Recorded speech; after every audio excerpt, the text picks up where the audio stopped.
She wasn't fat, but she wasn't skinny. She loved restaurants, but not more than she hated her body. She kissed boys, but she didn't bring them home. She hated being home, but she didn't know where else to go.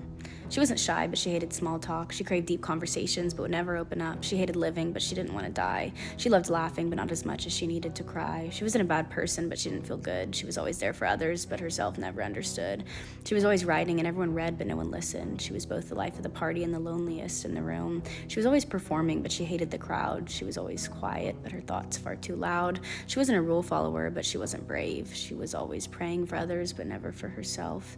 She wasn't ugly, but she wasn't beautiful. She wanted to be loved the way she loved others for once. She wasn't manipulative, but she knew how to lie. She didn't have her mother's temper, but she had her mother's sad eyes. She wanted her father's kindness, but she got his tendency to run away. She was always apologizing, but she never forgave herself. She was always running, chasing, seeking for something she couldn't grasp, always hungry, longing, itching for something she couldn't name, always bleeding, rotting, screaming for something to dull the pain, but no one saw, so you couldn't blame the world for ignoring the girl.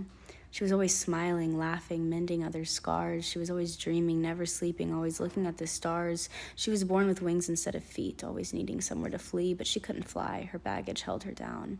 She wasn't depressed, at least she didn't think. A dangerous coping mechanism for a girl with clipped wings.